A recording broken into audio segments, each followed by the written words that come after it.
México, 23 de abril 1975, año 14 de la nueva era del Acuario. Habla desde la sede patriarcal de México, Samael Aumbeor. En estos instantes pasará pues a dar un pequeño saludo aquí a ustedes, hermano Fernando Villa y Amparito, aquí la abuela pues. Muy buenos días, señor Fernando y Amparito. Cuánto gusto me dio oírles su plática aquí en la casa de ustedes. Siento mucho gusto de haber oído también la voz de la nena. Y le digo que por qué todos hablaron en el cassette, menos Toñita, no nos cuenta nada sobre Toñita. Habían dicho que estaba muy enferma, al fin ya se alivió. Me la saluda cariñosamente a Toñita y a su hermana, deseando que pronto estén aquí en su casa. Y ustedes también dicen que van a venir este año. Cuánto me alegro de verlos por aquí otra vez. Siento mucho placer de tenerlos aquí en su casa de ustedes. Gracias. Saludes, Amparito.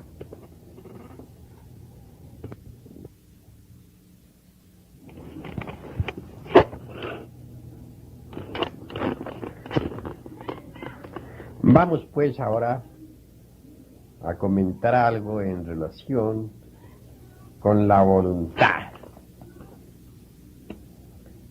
Esta será pues la plática que vamos a remitir a nuestros hermanos de Bogotá.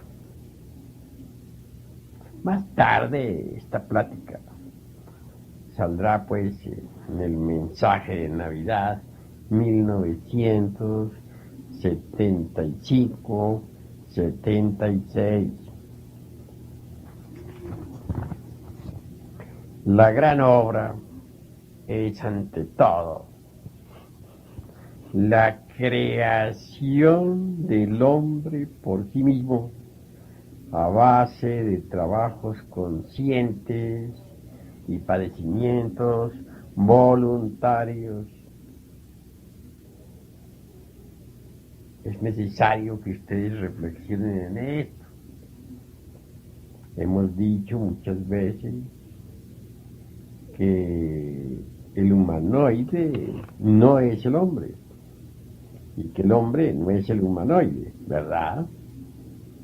Para ser hombre se necesita poseer los cuerpos existenciales superiores del ser, haber disuelto el ego y haber recibido en su naturaleza íntima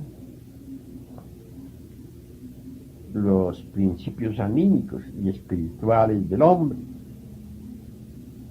Continuemos, pues. La gran obra es la conquista interior de sí mismo, de nuestra verdadera libertad en Dios. Necesitamos con urgencia máxima, inaplazable, desintegrar todos esos yoes que viven en nuestro interior, si es que en realidad queremos la emancipación perfecta de la voluntad. Nicolás Flamel y Raimundo Lulio, pobres ambos, liberaron su voluntad y realizaron innumerables prodigios psicológicos que asombran. Agripa no llegó nunca más que a la primera parte de la gran obra y murió penosamente, luchando en la desintegración de esos yoes, con el propósito de poseerse a sí mismo y fijar su independencia.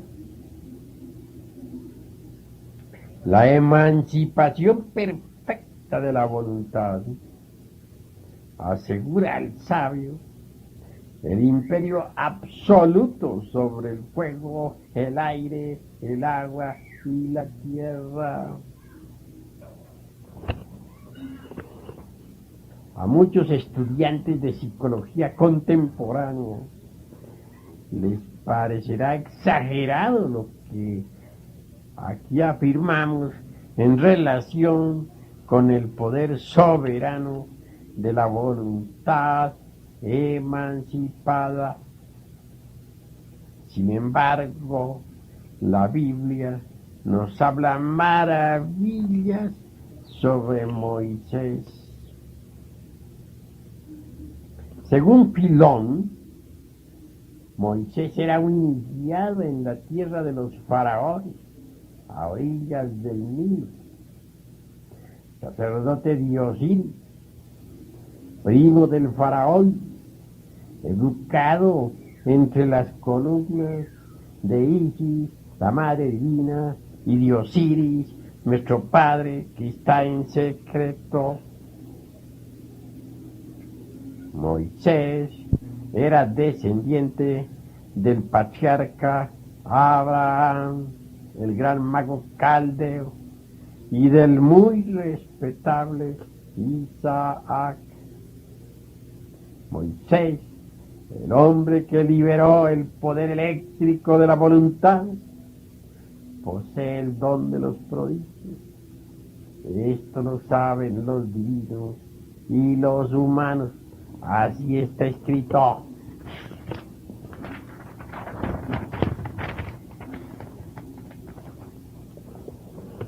Todo lo que las Sagradas Escrituras dicen sobre ese caudillo hebreo es ciertamente extraordinario, portentoso. Moisés transforma su bastón en serpiente, transforma una de sus manos en mano de leproso, luego le devuelve la vida. La prueba aquella del zarzal ardiente la ha puesto en claro su poder. La gente comprende, se arrodilla y se prosterna. Moisés utiliza una vara mágica, emblema del poder real, del poder sacerdotal del iniciado en los grandes misterios de la vida y de la muerte. Ante el faraón, Moisés cambia en sangre el agua del Nilo. Los peces mueren, el río sagrado queda infectado, los egipcios no pueden beber de él y las irrigaciones del Nilo derraman sangre por los campos. Moisés hace más, logra que aparezca millonadas de ranas desproporcionadas, gigantescas, monstruosas, que salen del río e invaden las casas. Luego, bajo su gesto, indicador de una voluntad libre y soberana, aquellas ranas horribles desaparecen.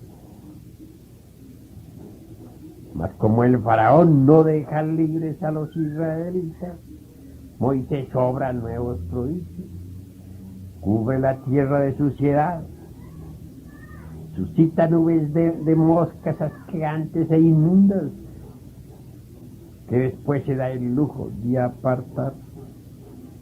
Desencadena la espantosa peste y todos los rebaños, excepto los de los judíos, mueren. Cogiendo hollín del horno, dicen las Sagradas Escrituras, lo tira al aire y cayendo sobre los egipcios les causa pústulas y úlceras. Extendiendo su famoso bastón mágico, Moisés hace llover un granizo del cielo que en forma inclemente destruye y mata. A continuación hace estallar el rayo flamígero, retumba el trueno aterrador y llueve terriblemente. Posteriormente, con un gesto, devuelve la calma. Sin embargo, el faraón continúa inflexible. Moisés, con un golpe tremendo de su vara mágica, hace surgir como por encanto nubes de langostas. Luego vienen tinieblas. Otro golpe con la vara y todo retorna al orden original. Muy conocido es el final de aquel drama bíblico del Antiguo Testamento. Interviene Jehová, hace morir a todos los primogénitos de los egipcios y al faraón no le queda más remedio que dejar marchar a los hebreos. Posteriormente Moisés se sirve de su vara mágica para hendir las aguas del Mar Rojo y atravesar a pies secos. Cuando los guerreros egipcios se precipitan por ahí persiguiendo al pueblo hebreo, Moisés con un gesto hace que las aguas se vuelvan a cerrar, tragándose a sus perseguidores. Incuestionablemente, muchos pseudo-esoteristas y pseudo-ocultistas quisieran ser magos, empero esto es imposible mientras continúe la voluntad embotellada entre cada uno de esos personajes, entre cada uno de esos yoes que cargamos en nuestro interior. La esencia enfrascada entre cada yo es conciencia y voluntad. Esto es algo que debemos comprender a fondo. La esencia es una fracción del alma, voluntad universal. Cuando la voluntad esencial se libera, se mezcla o fusiona entonces con la voluntad universal y por tal motivo se hace omnipotente y soberana. La voluntad consciente puede determinar nuevas circunstancias. Quien posee voluntad consciente puede realizar prodigios y maravillas. En todas las páginas bíblicas, tanto del Antiguo como del Nuevo Testamento, existe un despliegue formidable de alta magia, videncia, profecía, prodigios, transfiguraciones, resurrección de muertos, ya por insuflación o por imposición de manos o por la mirada fija sobre el nacimiento de la nariz, etcétera, etcétera, etcétera. Abunda en la Biblia el masaje, el aceite sagrado, la aplicación de un poco de saliva sobre la parte enferma, la lectura del pensamiento, los transportes, las apariciones, las palabras venidas del cielo, etcétera, etcétera, etcétera. Empero, mientras la voluntad, la esencia, eso que tenemos de alma, continúe embotellada entre todos esas gentes, es decir, yo, que en nuestro interior existen, resulta algo más que imposible operar mágicamente como Moisés, o como Elías, o como cualquiera de los profetas. Brujos, hechiceros, magos negros, abundan como la mala hierba. Pero ellos no son santos, ni profetas, ni adeptos de la blanca hermandad. Nadie podría llegar a la iluminación real, ni ejercer el sacerdocio absoluto de la voluntad consciente si previamente no hubiera muerto radicalmente en sí mismo, aquí y ahora. Muchas gentes nos escriben frecuentemente quejándose de no poseer iluminación, pidiendo poderes, exigiéndonos claves que los conviertan en magos, etcétera, etcétera, etcétera. Empero, nunca se interesan por autoobservarse, por autoconocerse, por desintegrar esos agregados psíquicos, esos yoes, dentro de los cuales se encuentra enfrascada la voluntad, la esencia. Personas así, obviamente, están condenadas al fracaso. Son gentes que codician las facultades de los santos, pero que de ninguna manera están dispuestas a morir en sí mismas. Eliminar errores es algo mágico, maravilloso de por sí, que implica rigurosa autoobservación psicológica. Ejercer poderes es posible cuando se libera radicalmente el poder maravilloso de la voluntad.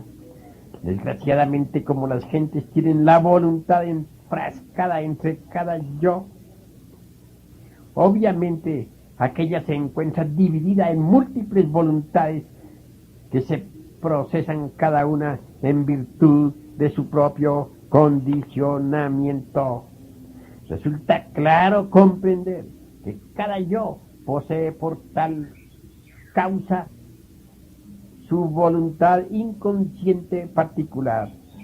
Las innumerables voluntades enfrascadas entre los yoes chocan entre sí frecuentemente, haciéndonos por tal motivo impotentes, débiles, miserables, víctimas de las circunstancias, incapaces.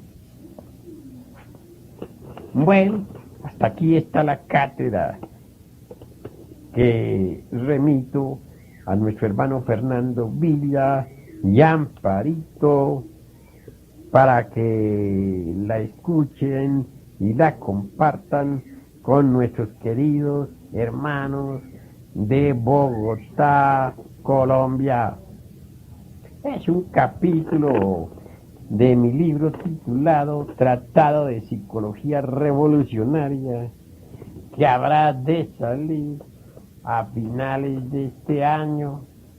Bien vale la pena que traten ustedes de comprender el tema.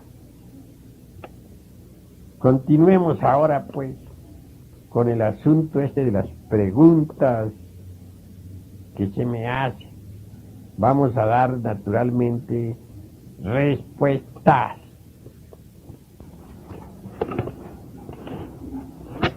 Bueno,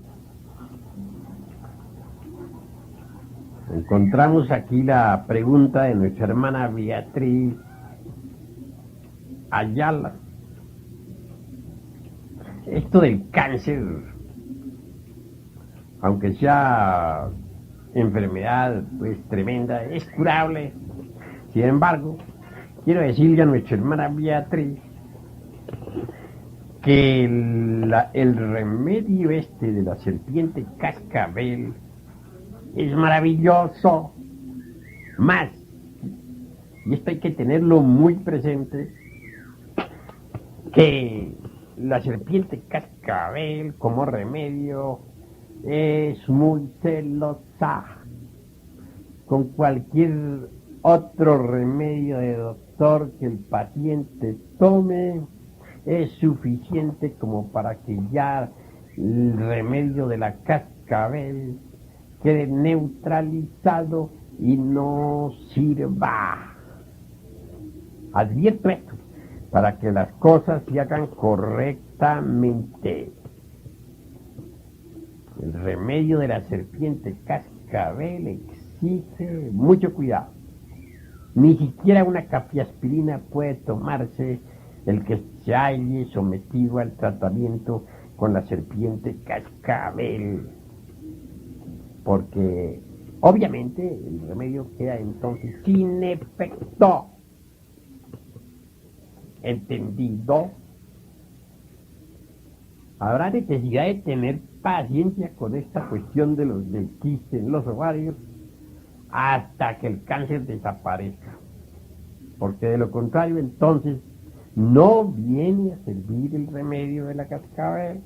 Ya lo estoy repitiendo demasiado. Yo deseo, pues, que nuestra hermana Beatriz se cure. Y por eso pongo tanto énfasis en lo que estoy aclarando. Mucho me gustaría que en Bogotá también existiera el Comité de Damas Gnósticas. Si ya existe en Manizales, ¿por qué no habría de existir en Bogotá? En todos los países de América se ha organizado este comité con muy buen éxito. Deseo que las damas bogotanas imiten el ejemplo de las damas salvadoreñas. Esto es benéfico para la gran causa. Algo me dice por ahí nuestra hermana Beatriz en relación con un movimiento que llama siloísmo y que nos atacan, etcétera, etcétera, etcétera, y otras tantas hierbas. Bueno, es claro que los yoes atacan. Si esas gentes de verdad estuvieran disolviendo el ego, no atacaría. Quien ataca siempre es el ego, el mí mismo, el sí mismo, que quiere subir, trepar al tope de la escalera, hacerse sentir. Dicen que cuando Marat fue asesinado durante la Revolución Francesa, se moría de soberbia y de orgullo y de envidia y no podía aceptar nada que no fuera Marat. El ego siempre ha sido así. No es pues extraño que nos ataque. Quienes estamos interesados en la disolución del mí mismo, del sí mismo, para convertirnos verdaderamente en algo diferente, no atacamos. Eso es todo.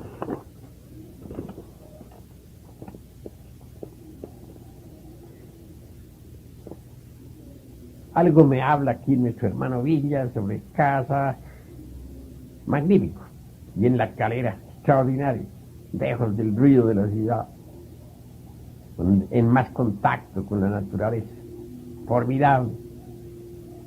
Los cursos de expresión oral pueden servir de vehículo para la enseñanza gnóstica.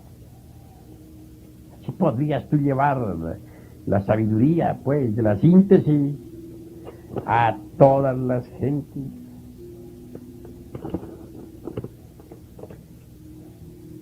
Amparito dice algo sobre los conjuros.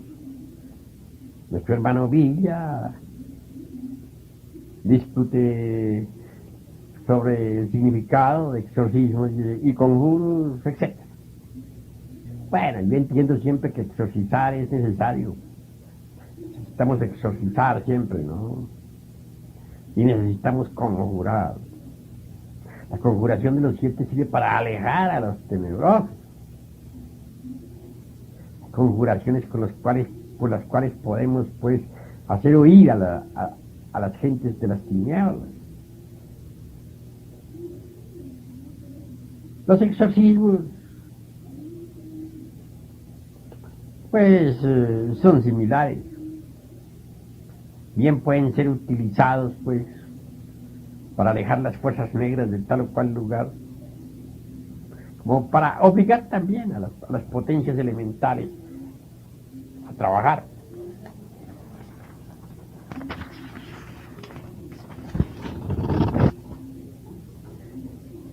Amparito manifiesta muy buen anhelo en relación con el viaje de Hipatía y de Raúl.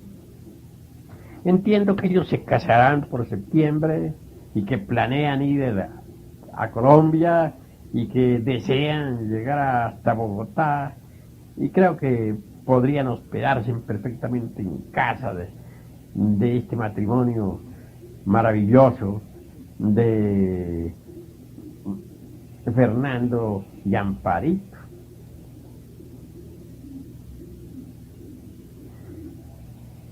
Algo me informa también nuestro hermano Villa en relación con Ganímedes. Y ese es un satélite de Júpiter y está habitado. Cumple una gran misión en relación con el planeta Tierra.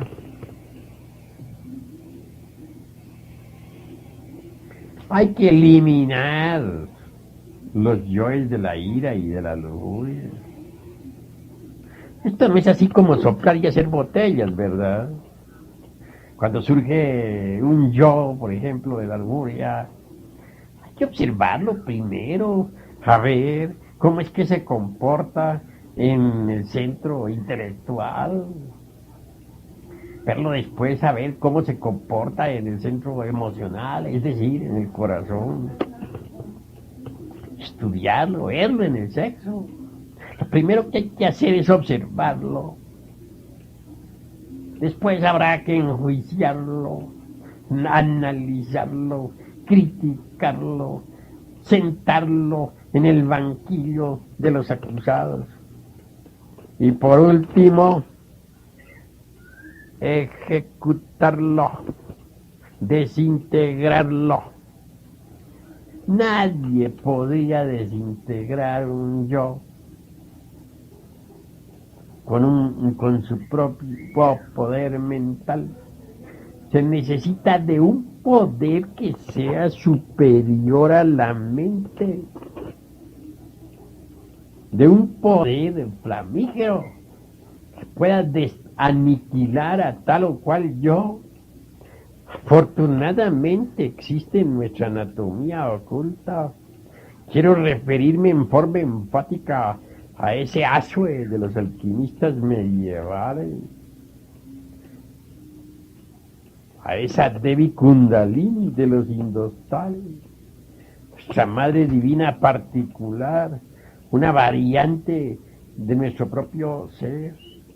Solo con ese poder centelleante es posible desintegrar cualquier yo, incluyendo el que estamos citando, lujuria. Labor semejante, metodología idéntica, sirve para desintegrar pues a cada uno de los yoes que van siendo descubiertos. En todo caso, a base de autoobservación, vamos descubriendo los yoes que llevamos adentro.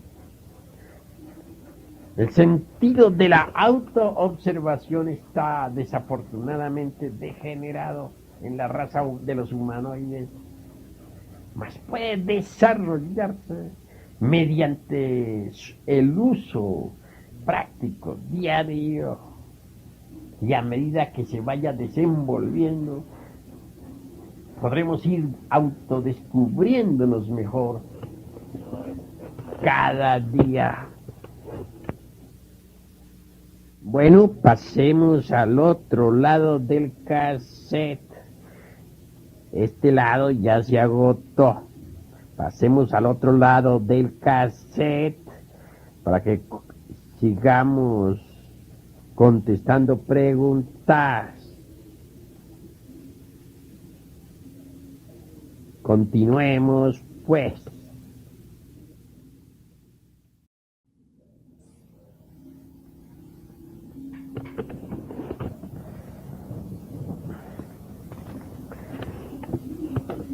Fernando Villa es un hombre muy sincero y me alegra mucho la forma como habla.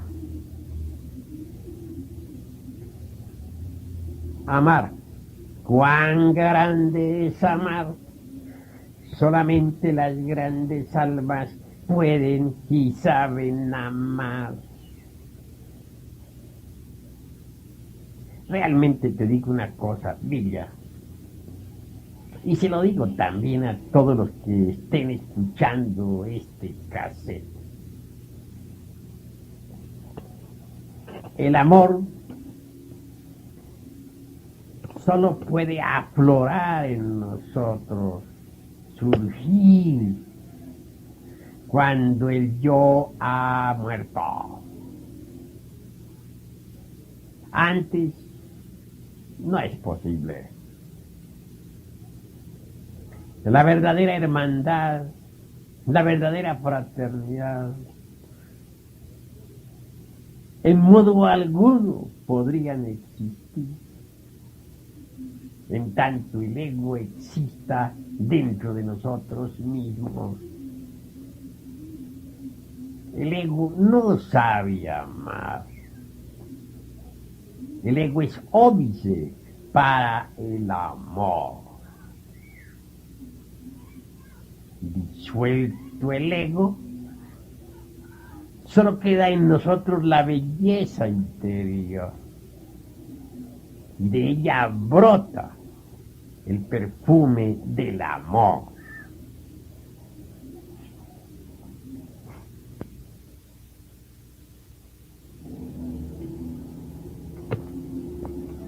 Continuemos con las preguntas, pues.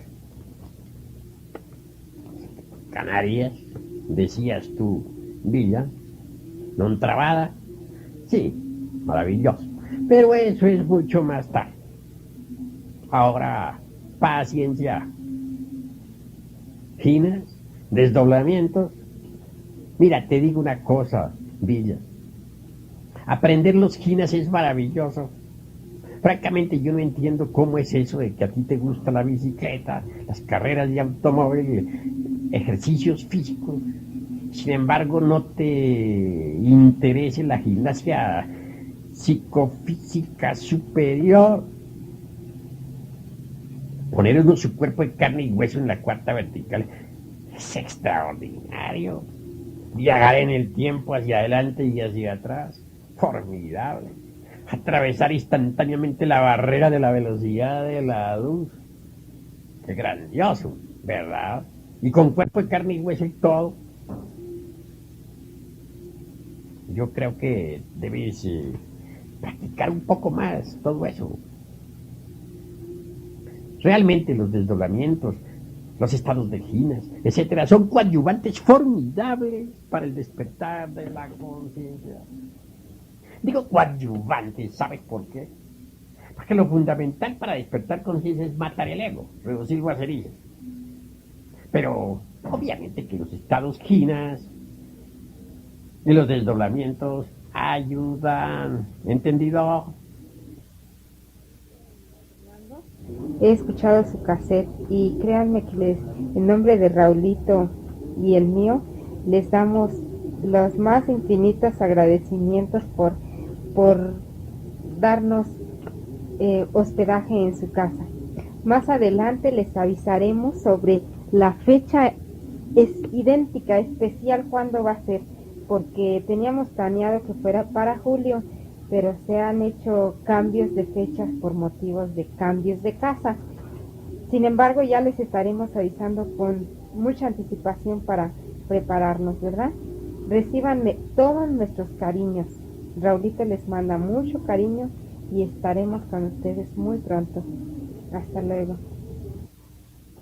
Ha hablado Hipatía, que en momento oportuno entró a mi estudio y es claro que le pedí grabara sus palabras para ustedes, cosa que ella ha hecho con el mayor placer.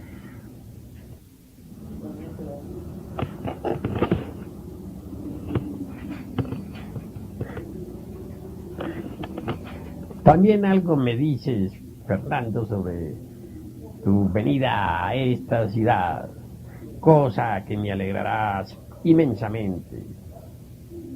Obviamente, también nos alegra con muchísimo que vengas siempre con Amparito. Buscaremos una pensión favorable para ustedes. Eso es claro. Me gustaría siempre que vinieran, por ejemplo, a finales de noviembre, porque sucede que ya por esas épocas en que se acerca diciembre, desde principios mismos, comienzan a escasear los hermanitos en nuestras aulas. Bueno, sería, te digo, que vinieras cuando todo está pues en su auge, a fin de que pudiese dictar aquí el curso para instructores.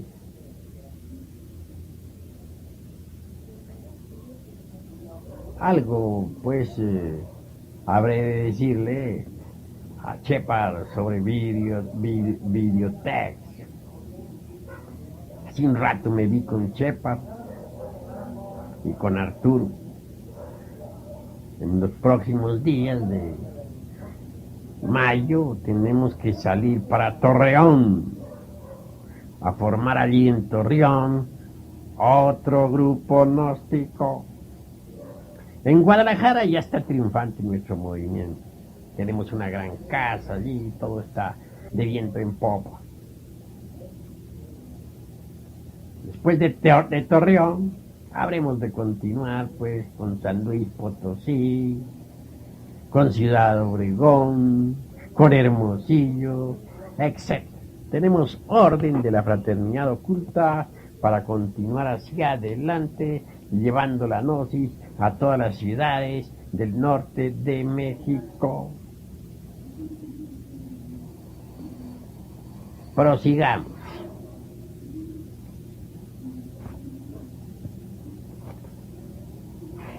He escuchado todo lo que me dices en relación con vuestro hijo mayor, con sus anhelos de aprender el cine, etc.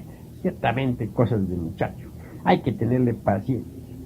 Yo considero que lo mejor es que esté en su casa, viendo por su mamacita y por todos los suyos.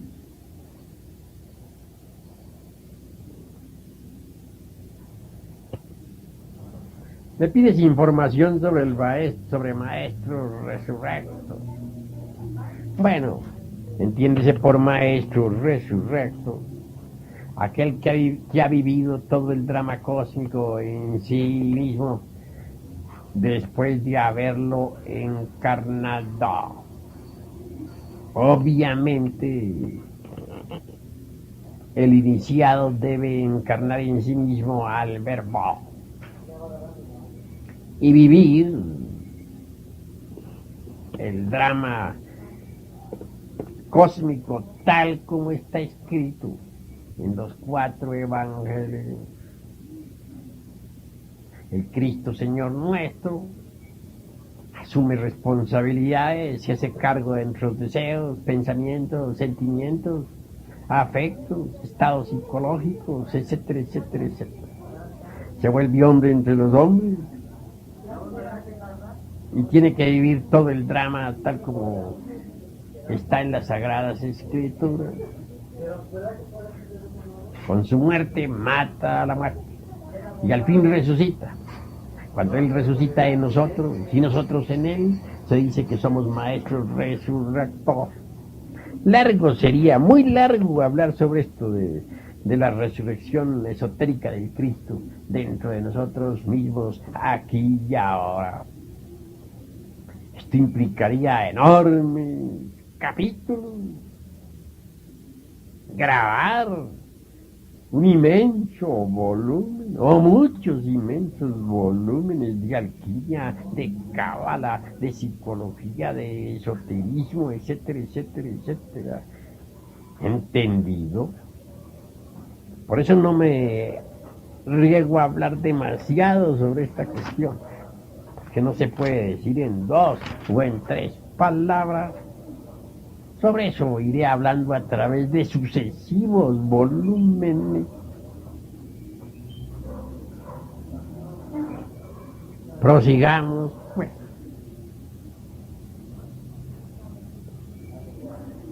Aquí nuestro hermano Luis Herrada me hace una pregunta en relación con la mónada y los bodhisattvas. Pues la mónada es el íntimo, el ser interno, el Dios interno, etcétera, etcétera, etcétera. Y el bodhisattva es la humana personalidad, el alma humana expresándose a través de una personalidad. Es claro que la mónada posee la sabiduría de todas las eternidades y puede instruir a su bodhisattva. Eso no tiene nada de raro. Tiene sapiencia porque la adquirió a través de sus pasadas existencias, a través de los innumerables siglos. Entonces el bodhisattva puede aprender de su mónada, de su íntimo, pues porque toda la sapiencia adquirida a través de los siglos por el bodhisattva, pues quedó en la mónada. La mónada, disponiendo de esa sapiencia, instruye a su bodhisattva. Eso es obvio. Alonso Báez me saluda. Bien, mi querido hermano, he escuchado tu saludo. Me alegra, pues, oír tus palabras. Recibe un abrazo muy sincero a través del aura del universo. Carmenza, gracias. Escuché tus palabras y las contesto, anhelando para ti luz y más luz, sabiduría, amor y poder. Nuestro hermano Ricardo Granado, hombre muy sincero de la costa del Atlántico, algo me pregunta.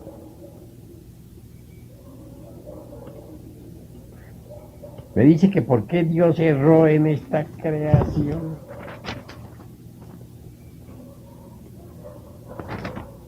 Su pregunta naturalmente está muy curiosa. ¿Por qué degeneró el hombre en humanoide? Bueno, con el mayor gusto daré respuesta a esta pregunta. El eterno Padre Cósmico Común jamás se equivoca. En hebreo se le denomina Elohim.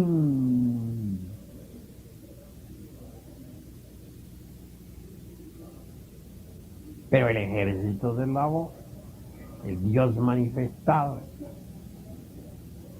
y encarnado, puede errar. ¿Y qué? Muchas veces se ha dicho que los dioses también se equivocan. La ley del karma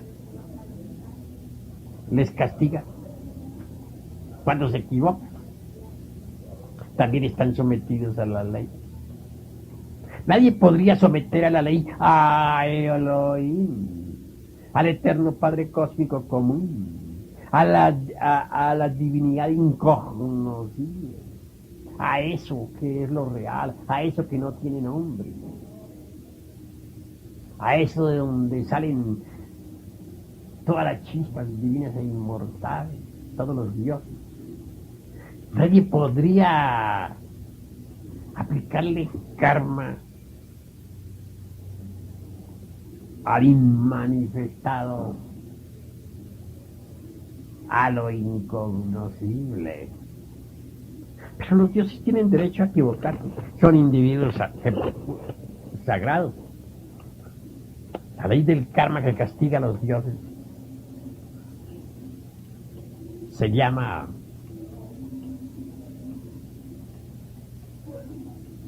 la ley de la catancia, y eso es bueno que se entienda.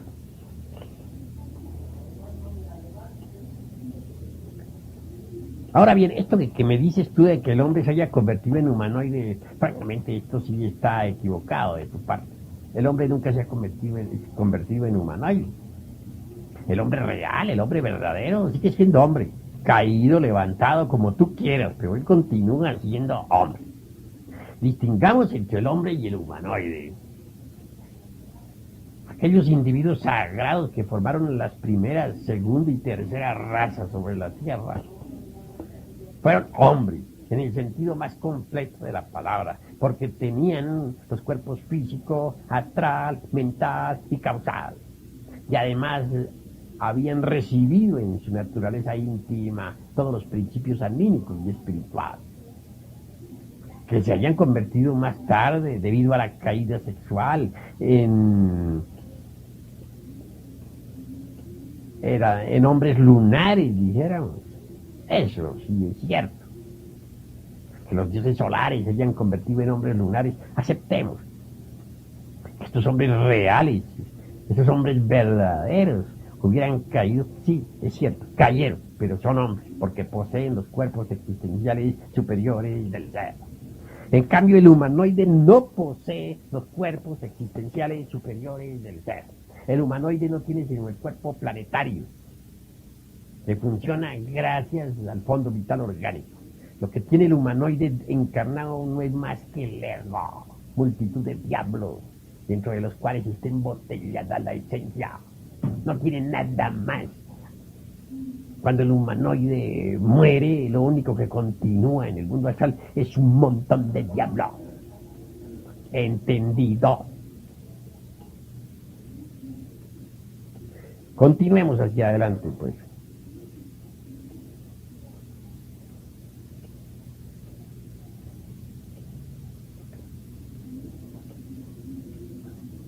Si alguien ve, pues, que el sacerdote del santuario se transforma por tal o cual motivo, pues eso es no debe servir, dijéramos, de base para que los hermanos se quejen del ritual. Hay que ser comprensivos.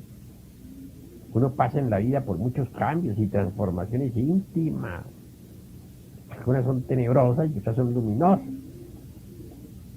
Sin embargo, ninguna verdadera transformación luminosa puede ocurrir en uno mientras uno no haya muerto en sí mismo, aquí y ahora. Ignacio Cantillo me pregunta pues sobre la fornicación. Me dice que si los animales, por ejemplo, fornican por el hecho de tener relación sexual, que si un gallo fornica. Los animales tienen sus épocas dijéramos, de Brahma, y sus épocas en que no están en actividad sexual. Sus funciones sexuales marchan de acuerdo con las leyes de la naturaleza. Y eso es todo. Sin embargo, no se vaya a creer que el humanoide no es animal. Distíngase entre el animal tricerebrado, que es el humanoide, el bicerebrado, que son los animales inferiores, y el unicerebrado, que son, por ejemplo, los animales más inferiores, como los insectos, las moscas, los caracoles, etcétera, etcétera, etcétera. De entre las tres clases de animales, el más peligroso es el humanoide, porque viola completamente todas las leyes de la naturaleza. Hace uso del sexo sin tener en cuenta para nada las leyes naturales. Eunice Cruz me saluda y yo también le envío un abrazo muy sincero a través del aura del universo. Teresita Peña, vamos a ver qué me dice Teresita Peña. Esta es una hermana muy estimable del santuario Garga Cuchín. Está muy jovencita. Tiene 16 primaveras hasta ahora. Muy nueva. Me envía con verdadera emoción su saludo. Y es claro que yo a mi vez, con gran cariño, le envío mi salutación. Cecilia Acero de Parada, muy emocionada, me saluda.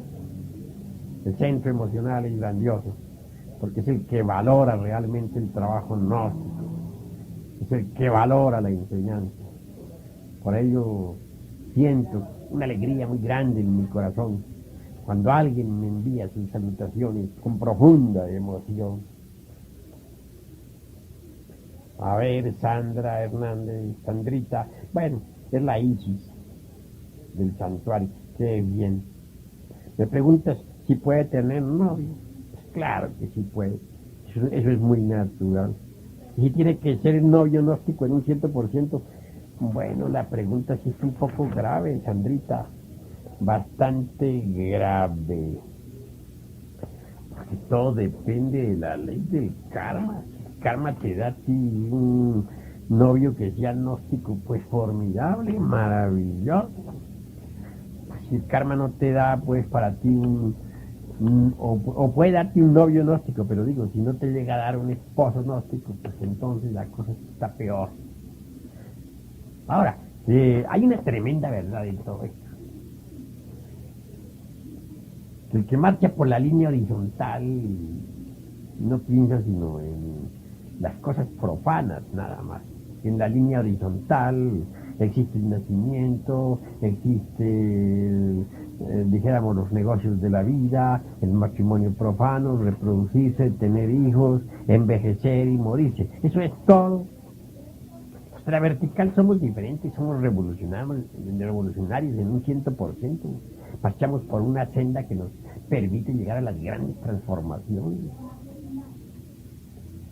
Más, es muy cierto que una persona de la línea vertical no puede entenderse con otra de la línea horizontal. Tú, por ejemplo, eres de la vertical. Prueba es que estás sirviendo de Iki en un santuario. Imposible que puedas entenderte con una persona profana de la horizontal. Para mi modo de ver y entender, tú lo que debes es aguardar un novio gnóstico y tratar de casarte con un novio gnóstico. Pedirle mucho a tu Dios interno que te arregle ese negocio allá arriba con los señores de la ley. Pídele a tu padre que esté en secreto. Si él te arregla eso, pues mejor, formidable, maravilloso. Que casándote tú con un hombre gnóstico, pues puedes trabajar a la maravilla en la forja de los cíclopes. Pues casándote con un profano, lo único que puedes hacer es traer hijos y más hijos al mundo. Envejecer como toda la gente y morir sin haberte autorrealizado. Y eso es muy triste. ¿Verdad? ¿Verdad? Ricardo Navarro, joven de 19 años. He recibido su salud. Le atacan los tenebrosos. No tiene paz. Ama a una Isis. Sufre. Es claro que solo desposándose con una gnóstica puede autorrealizarse. Porque las profanas no les gustan estas cosas. Además, tú eres de la vertical y las profanas son de la horizontal. Es claro que el que marcha por la vertical no se entiende con el que marcha por la horizontal. Tienen ideas y anhelos completamente diferentes. Por eso estoy de acuerdo en que tú te cases con una mujer gnóstica en un 100%. Si la dama que quieres se casa contigo, pues tanto mejor. Aquello de la comisaría, de verse preso sin motivo, etcétera, etcétera, etcétera, son cosas que suceden allá en Colombia. Allá lo meten a uno al bote así porque sí, porque les vienen ganas las autoridades. Lo detienen en cualquier parte y sin motivo alguno a la cárcel. Yo también viví en ese país y sé cómo es. Aquí en México las cosas son distintas. A nadie detendrían en una calle para meterlo a la cárcel si no hay una orden del juez. Y no puede haber esa orden del juez si no hay delito que perseguir. En todo caso, para que a alguien lo detengan, pues tiene que andar prófugo. Y cuando hay, dijéramos, delito que perseguir, se cita al delincuente. Solamente se le aprehende si no asiste a la cita. Y se le cita por 3 veces. Cosa que no sucede allá en Colombia, que le echan el guante a quien pueden y al bote. Bueno, paciencia, pulgas, que la noche es larga, pues. Ya pasamos nosotros por todo eso allá en ese país. Sabemos lo terrible que es. Sin embargo, y a pesar de todo, Colombia tiene sus cosas hermosas. Dijéramos, dicho país, el eje de una gran revolución espiritual. Miren los dos mares, de un lado el Pacífico, del otro el Atlántico. Motivo por el cual Colombia está llamada a revolucionar esotéricamente al mundo entero. Y lo está revolucionando con la gnosis, ¿verdad? Y lo seguirá revolucionando. En Colombia existen centros magnéticos formidables. Tenemos el Cerro de Monserrate, por ejemplo, en Bogotá, Colombia, que se halla en íntima afinidad psíquica y cósmica con el Cerro de Monserrate de España, Cataluña, donde está el Santo Grial, aquella copa maravillosa en que el Cristo bebiera en la última cena. También existe en Colombia otro centro magnético formidable. Me refiero a Manizales. La radiación de dicha ciudad se siente aquí mismo, en México, y en todo el continente latinoamericano. Por eso es que Manizales se está convirtiendo en una verdadera fortaleza del movimiento gnóstico. ¿Qué diremos nosotros de la Sierra Nevada de Santa Marta? Allí tenemos el Sumum Supremum Sanctuarium y las fuerzas que emanan de esa poderosa fortaleza llamada Sierra Nevada son maravillosas, llegan a todos los confines del mundo. Por eso es que bien vale la pena visitar el Sumum Supremum Sanctuarium para cargarse uno allá de esas vibraciones electromagnéticas que existen dentro del templo. Bueno, hasta aquí pues este cassette, porque veo que ya está llegando a su final. No te preocupes tanto, Fernando, por aquello de la chismografía, del dice que se dice, etcétera, etcétera, etcétera. Que hayan gentes que calumnien a Amparito, eso es normal entre los humanoides. Y a ti también pueden calumniarte, y a mí, y a Pedro, y a Juan, y a Diego, a Chucho, a Jacito, a José, y a todo el mundo. Y todo el mundo se ocupa de todo el mundo, porque todo el mundo tiene el ego vivo adentro, fuerte, robusto. Así pues que no le des más importancia a los calumniadores, a las gentes que se dedican a la chismografía y al enredo. Amparito es una mujer honorable en el sentido más completo de la palabra, una magnífica esposa. Conténtate con eso y alégrate en el fondo de tu corazón. Hasta luego, pues, Fernando Villa, paz inverenciado. Aguardo tu próximo cassette para darle respuesta. Como te dije, había pensado enviar 2 cassettes, pero he visto que en este solo que tú remitiste cabía perfectamente toda la grabación. Paz inverenciado. Samael Aumbeor.